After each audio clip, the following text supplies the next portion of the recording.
What's up, everybody? Welcome to another edition of Wheel of Albums. This is the podcast where we spin a wheel, the 1001 albums you must hear before you die. Me, my brother Adam, and our friend Jack get together for the week.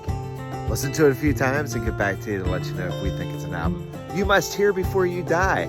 This week, brother Adam took the wheel, and he spun a double album.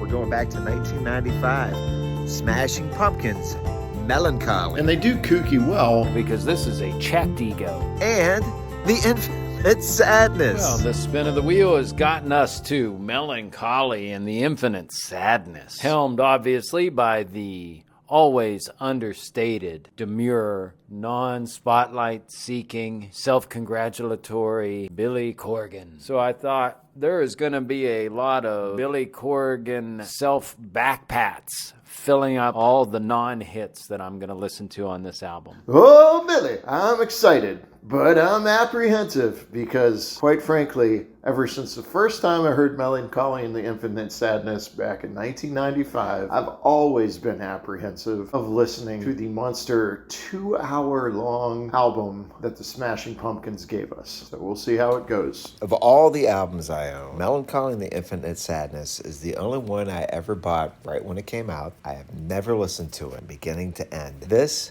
has always felt overindulgent, way too long.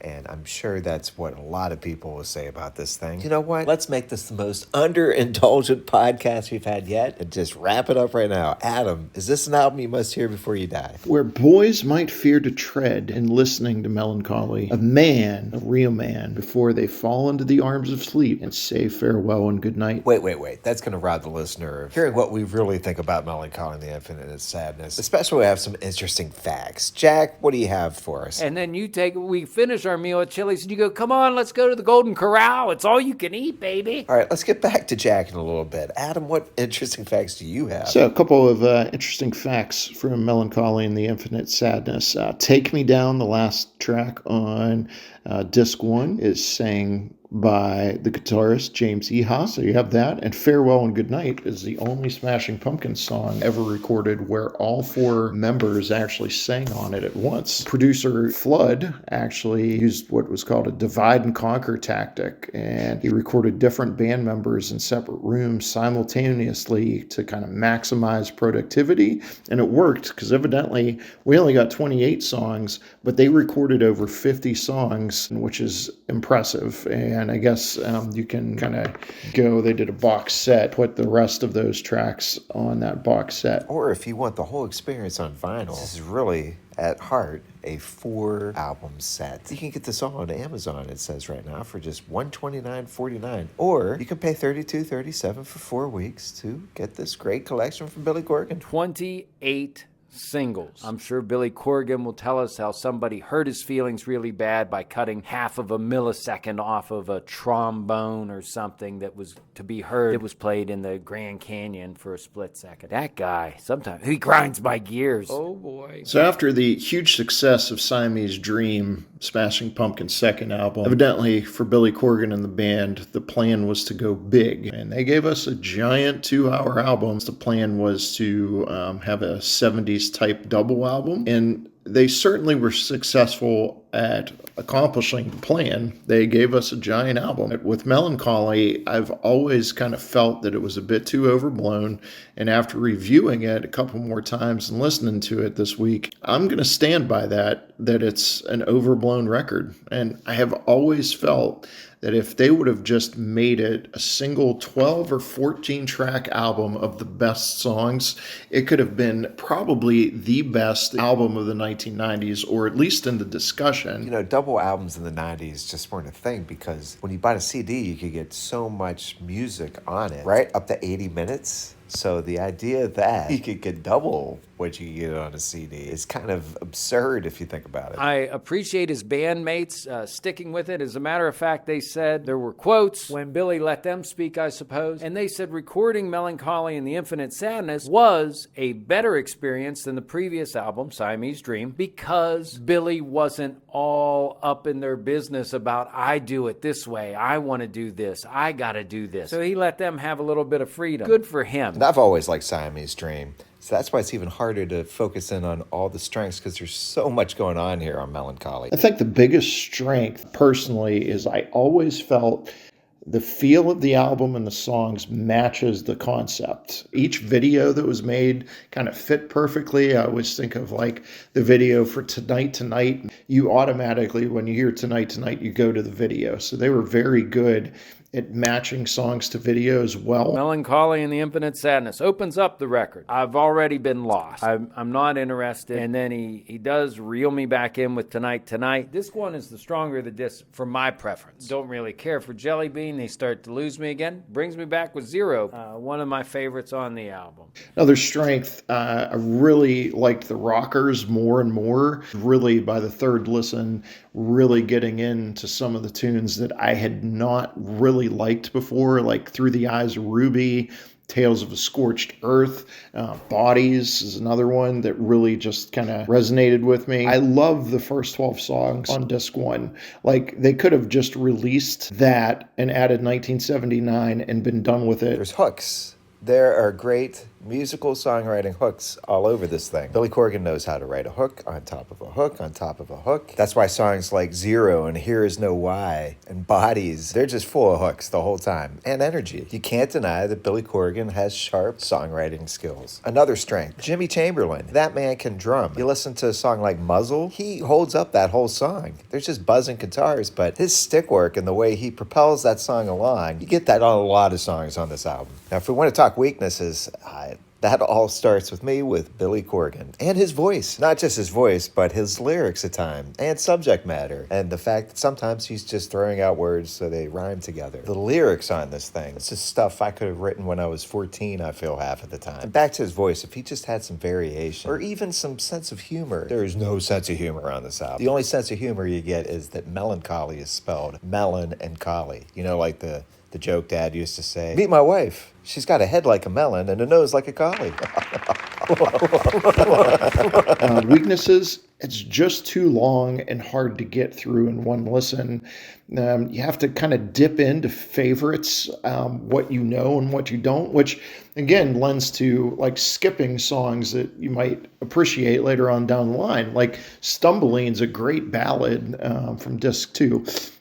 So, you know, and again, I said it before, it just kind of feels disjointed. And, you know, some songs like Only Come Out at Night and Cupid to Lock would have been fun, like 1 minute, 30-second snippets here and there. They're just a little too long and they drone on. Oh, Billy's still got to go back to the old journals. Somebody wronged him in 1979, and he's going to talk about it. And they won't understand it because of his evasive lyrics, that it's actually about them. And then he won't specify anything. Oh, Billy's so difficult. What an enigma, Billy. So the stinkers, XYU, big time stinker. Tales of a Scorched Earth. That's where he's angry, Billy. But I don't care. This is probably a very good 10-song single album. And without editing, somebody saying no to him, it's become this bloated beast. There's 28 songs on this album. Lily, My One and Only could have been recorded by a bunch of second graders. You guys could have done better on that one. It's just a little bit too cheesy. And 10 of them are okay.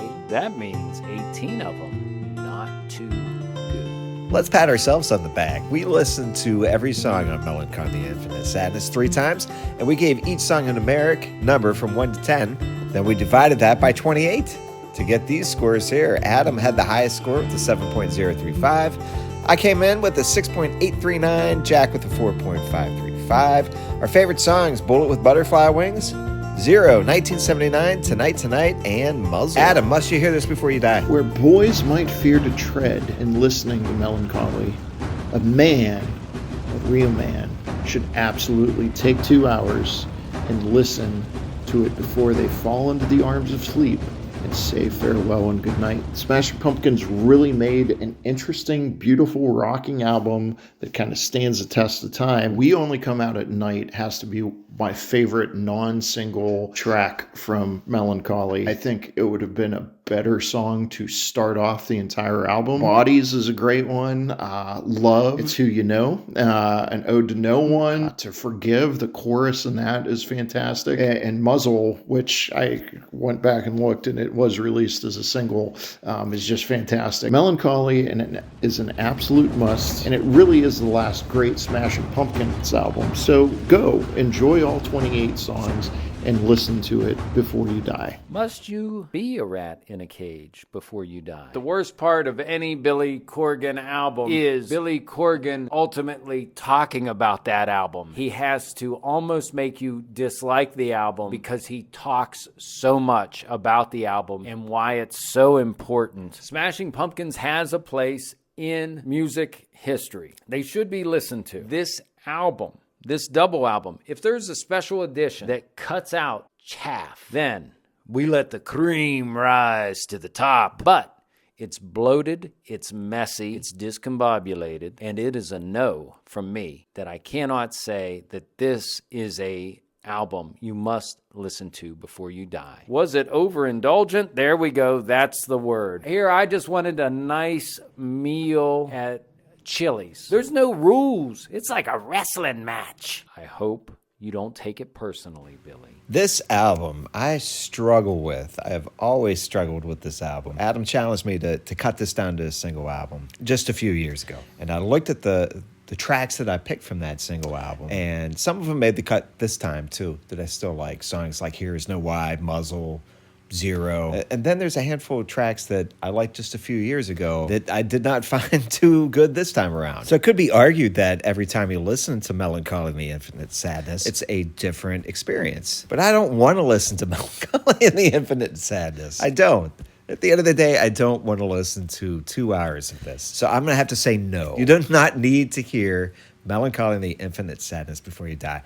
You can go cherry pick the songs that you like off of this thing. There's not enough variation on here to keep me interested and recommend it to be an album you must hear before you die. Enjoying music should not be a chore. Before this becomes an overblown mess, Jack, go ahead and spin for the next album. And let's spin that wheel. And it's coming up here. Let's see. I don't know this album. It's called Hypnotized. Let me go ahead and click on the album. Oh my goodness. On the next wheel of albums, we have the Undertones, Hypnotized. I'm going to judge this record by the cover. Hey, we appreciate everybody listening out there as we go along on the wheel of albums. Follow along on Spotify for more. Subscribe on YouTube.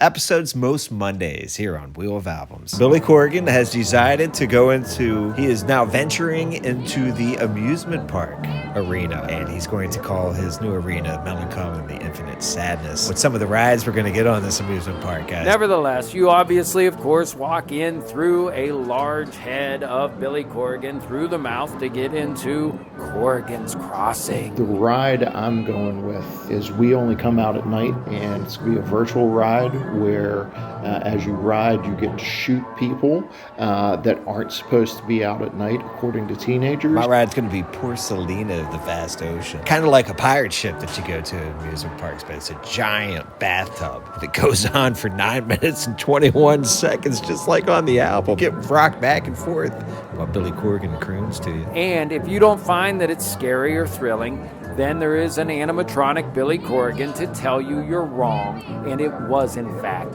very thrilling, very scary, and you're just too stupid to understand. Here, he'll tell you again. And for the fun side of things, I like the idea of a ride called Jelly Belly, where you stand in a container and they dump belly jelly beans. If you need some time with your lady friend, go to the Cupid de Loc Tunnel of Love and just have a little bit of time under the starlight. As you exit through the gift shop, it's only copies of Billy's junior high school journals about his sadness. People called him names. People didn't appreciate his genius. He had to wear sweaters often. Now get out of Billy Corgan land.